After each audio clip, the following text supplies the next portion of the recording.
Chris Andre here. You can find me at BetBoxing on Twitter, or of course you can subscribe to the channel Let's Talk Boxing. There's been another major development in the whole saga surrounding Conor Benn. He has now admitted that he's actually failed 2 VADA drugs tests. The first one was taken on July the 25th and came back late August. The second was taken on the 1st of September and came back on September the 23rd.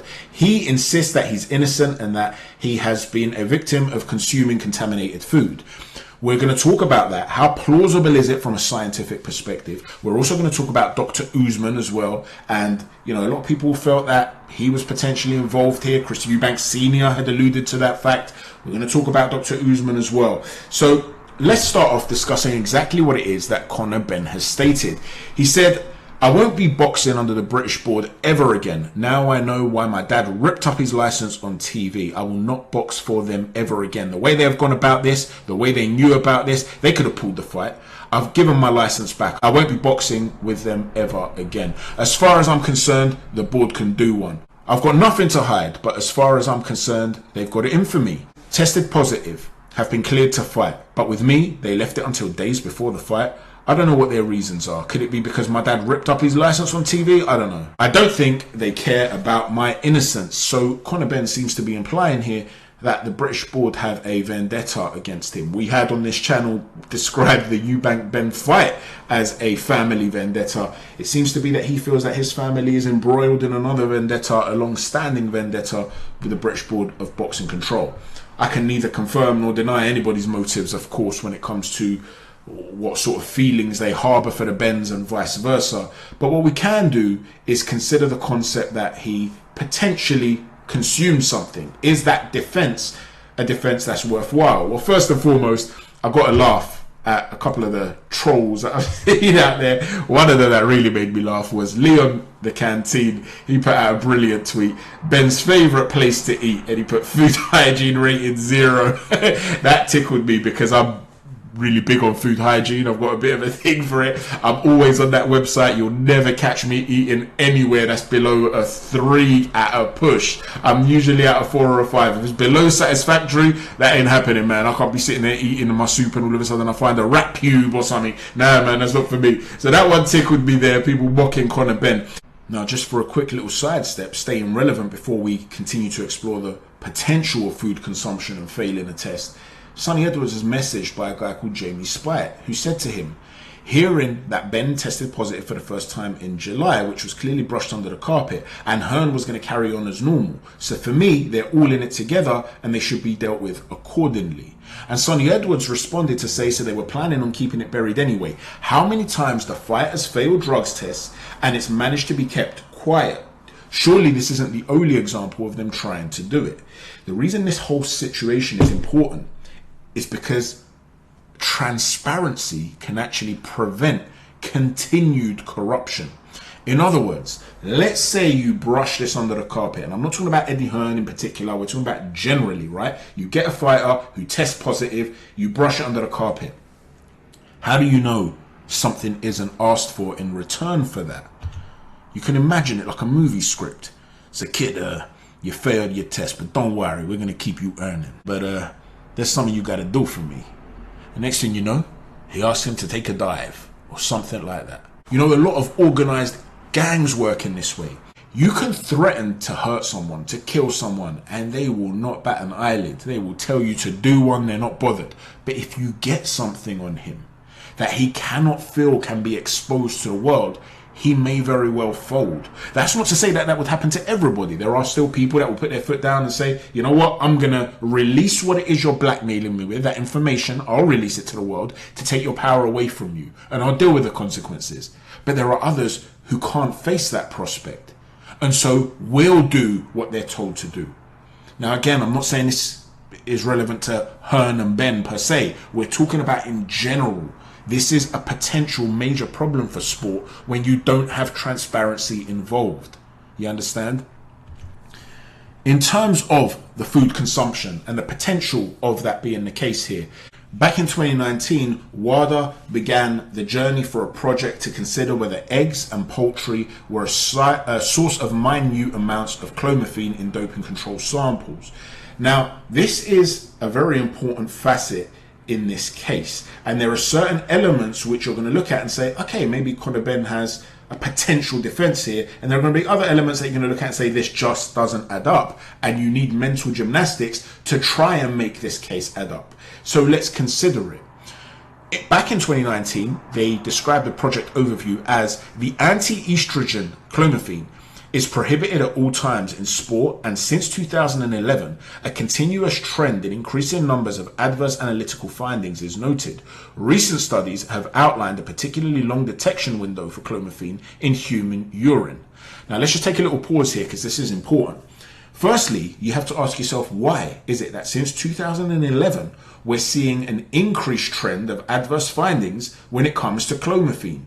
Is it possible that all athletes are just that dumb? Because as it says here in the project overview, something that we've spoken about on this channel, clomifene is not conducive with somebody that wants to beat a PED test because it remains in your system for a long time. I've referred to No Plates, No Dates on this channel before, who is acutely aware of this sort of thing, and he spoke about the fact that it can remain in your system for 4 months. And he was explaining how, in his opinion, it's either a case of Conor Benn hired somebody, so he's guilty, but he hired somebody to create a designer drug, and the laboratory did a terrible job, and when you're creating this cocktail of drugs, they put in clomifene in there, and that's what got him caught. Or alternatively, it's genuinely a case of him being innocent and consuming something contaminated because it just doesn't make sense for him to use clomifene as a performance-enhancing drug. And is it possible, therefore, that he's just dumb, or all these other athletes are just dumb? They're just not aware. Of course, it's possible. But it's one of those where you're going to ask yourself, he's got so much money. Is he really not going to employ the relevant people to be able to help him out if he wanted to cheat? Is he really that stupid? And in a way, that adds a case or a little notch on the bedpost of his case, so to speak. It strengthens it somewhat. But the project overview goes on to explain, there have been a few studies that have shown that significantly enhanced egg production can be ascertained with clomifene if laying hens are treated with it. Now, if he's consuming 30 to 34 eggs a week, and he's consuming them from a farm that is using clomifene in chickens because they want to produce more eggs, well, again, you can see how the potential process could work in Conor Benn's favour. There is a problem, however, for Conor Benn when it comes to all of this. This particular project was carried out by the German Sport University of Cologne in Germany and the CER group in Belgium. In this country, clomifene is not permitted to be used in farms. The Department for Environment, Food and Rural Affairs says that it's illegal, essentially, in the UK to do that. The Times also reported that the department also says that the Veterinary Medicines Directorate is not aware of its use or any evidence that the substance has been found in the British food chain. That said, a small percentage of eggs consumed in the UK are imported. Now, is it possible that Conor Benn did consume a large amount of this small percentage of eggs that are imported? And if so, what are the chances of those imported eggs being tainted with clomifene? So now you're starting to use a lot of mental gymnastics, because you could also go down the route of saying, well, just because the farms aren't permitted to use it, it doesn't mean that they're not using it. There may have been a local farm that did use it because they got greedy and they thought, you know what, our European counterparts are using it. So what, you know, why can't we just sort of get away with it? Profits, you know, are falling, times are hard. Let's just slip this in our chickens' diets. No one's going to know any better. Maybe that happened. But again, you now have to go down the route of proving that the eggs you consumed were from one source, that one source was doing something illegal if it was from the UK. Now again, as I said, we always play defense and prosecution. We go back and forth. I'm trying to give you both sides of the argument. It wouldn't be the first time something dodgy like that happened. You remember the horse meat scandal here in the UK? They weren't allowed to be using horse meat in burgers and things like that, but they were. Now, if somebody had tested positive back then and they were eating burgers, for argument's sake, well, they could have been in serious trouble, and people would have been saying, well, there's no way that this particular performance-enhancing drug would have been used in beef. It's only ever used in horses, and he's not going around eating horses. And so you can end up getting the situation whereby an athlete is genuinely innocent and is found to be guilty. But again, the onus is on you to prove it. How do you prove that you have eaten all these eggs And that has led to minute traces in your system, and that they all came from the same source of either a dodgy farmer, a criminal farmer, or from the small percentage of eggs that came from abroad that also happened to be tainted with clomifene. It's a very difficult sell, but it's not impossible, but it's a difficult sell. Having said that, if you are going to make this case, you are going to require time. In other words, you're going to have to trace back, where did you purchase your eggs from? We're going to have to investigate those farms. We're going to have to run a trail basically to see where this all comes from. This would be why Conor Benn would say, I need time. My scientists are looking at this. You're building a case like a police team, like a detective unit. So a lot of people that are saying, well, if he was innocent, he would have given us his argument straight away. We would have had the answers by now. That's not necessarily true either. Again, I'm not saying he's innocent. I'm simply explaining to you, if he's innocent and he's going to need to build a case, it's going to take time. And as you can imagine, this is a difficult process. Now, with regards to Dr. USMAN, another man who was catapulted into the limelight when it came to this whole story, and there were a lot of people saying that he gave an interview whereby he was talking about how you bypass drugs tests. And I did a video to say, listen, I don't know whether this man is guilty or innocent. Of course they need to look into him. Chris Eubank Sr. himself has said that he needs to be looked into. That's who he seemed to be implying was dodgy. So did Spencer Fearon. They didn't say explicitly, but they were sort of implying that something could have happened untoward there. While I was saying that needed to be investigated, the whole witch hunt around Dr. USMAN was unfair. Just because he understood the process of how to bypass drugs cheating, telling people how easy it was, didn't mean that he was condoning it. In the same way that on this channel, I have made videos where I've spoken about the percentage of fighters that could be on performance enhancing drugs if you're considering athletes in other sports. I've also explained how clomifene works, etc. That doesn't mean if I was to start working with a fighter, because I've told you how certain things work, that I'm going to condone him using them. Do you understand? You would expect a doctor like Dr. USMAN to understand the process. That doesn't make him guilty. But by the same token, Conor Benn seems to have started to work with Dr. USMAN after he failed the first test. Now, for a lot of people, they're saying, look, proof, he's innocent. Conor Benn was guilty way before that, something that Anthony Fowler has said from the beginning, coming to bat for his friend Dr. USMAN. Well, Derry Matthews isn't necessarily taking that approach. Derry Matthews put out a tweet to say if USMAN knew that Benn had failed and he tried to hide it, it needs to be dealt with. So he's meant to be a GP and make people better, not want to hurt people in our sport. So the argument here is, if clomifene is used to balance people out, having had adverse physical effects after steroid cycles, he may have then gone to USMAN and said to him, doctor, I've got this problem, you need to help me out. Okay, cool, I'll get you on clomifene, that'll balance you out. That would still mean USMAN is cheating. Again, this is not my position. I'm simply explaining what Derry Matthews seems to be alluding to and what a lot of other people are alluding to as well. Now, Anthony Fowler, who's batted for USMAN from the start, came out and said to Derry Matthews, why are you talking about USMAN, lad? He's had people around him for years. USMAN came after the first failed test. You showed yourself to be a proper bully in this. It's got zero to do with you, this whole thing, and you've non-stop gone on about USMAN. What's your problem?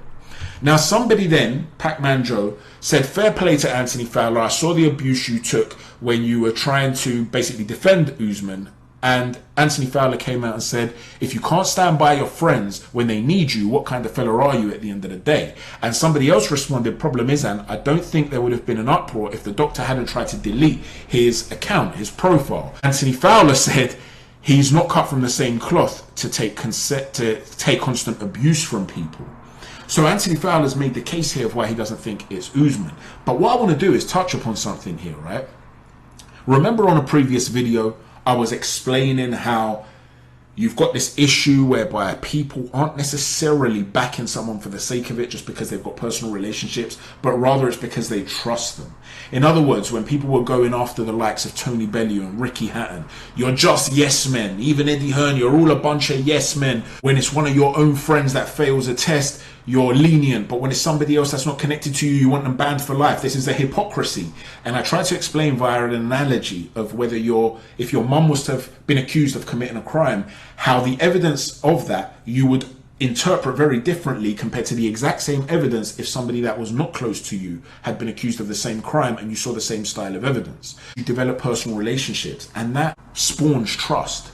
And Anthony Fowler is coming to bat for his mate. If you can't stand by your friends in their time of need, what kind of fella are you? Well, this is the sort of thing that Ricky Hatton and Tony Bellew and Sims and all these guys are doing with Conor Benn. They trust him.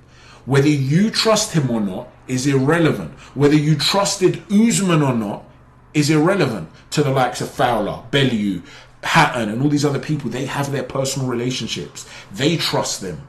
So when people go after those that defend them, I hope this is an example as to why you shouldn't do that. And you know, there are life lessons to be learned from this. And I want to move away from boxing to point that life lesson out. There was a lovely young lady called Joanna Yates who was strangled to death back in 2010. Now at the time, her neighbour, Christopher Jeffries, the man you can see on the right hand side, was considered to be the prime suspect. The newspapers, the mainstream newspapers, absolutely crucified this dude. They were portraying him as a guaranteed killer. Look at the way he looks, look at his behavior, his odd, his bizarre. And I used to tell people at the time, every time I keep asking people, what is the evidence to make this dude guilty? Everybody would always find a roundabout way to bring about circumstantial evidence about he was her neighbor, he would have known her times that she goes in and what time she's alone and things like that. And also, look how creepy he looks. And I always used to say to people, that is not a defense. What are you talking about? You can't go after a man because of the way he looks. Yeah, okay, he looks unconventional. There's no doubt about it. But you're going to assume a man's guilty of murder because of the way he looks? Well, in the end, it emerged that he was not guilty at all, despite this public witch hunt. And 8 national newspapers had to pay massive amounts of liable damages to Christopher Jeffries. Whereas you see the dude in the bottom left there, that's Vincent Tabak. That dorky, nerd-looking dude is the scumbag that actually killed Joanna Yates. The point is, all this evidence you think you know, getting drips and drabs from the mainstream media, makes you think that you're capable of saying this guy is guilty. And this is why I'm always saying, due process. I say this consistently, whether it's Conor Benn, whether it's Jojo Diaz, whether it's Rolly Romero, all these guys that have been accused of a variety of different sorts of crimes. Let the process take place. Now, that's not to say you can't stand to develop opinions. We're halfway through a court case, so to speak, and it would take something extraordinary now for me to assume that Conor Benn is innocent. But they need to build their case. You see what I'm saying? This idea that everyone's a yes man and everyone's corrupt just because they're questioning narratives, or even worse, that Dr. Usman is definitely guilty, it's destructive and it's immoral to put people through that. What we know is that Conor Benn is in serious trouble. You may very well assume he's guilty, but with Dr. Usman, you don't really know anything. How can you just throw this guy to the wolves? Say he needs to be investigated for sure. Say there's suspicion there if you feel that way. I get it. But this idea of we have to assign guilt straight away and engage in a witch hunt, to me, it's out of order. Anyway, let me know what you think about all of this. It is a real mess. How do you think it's going to end up playing out?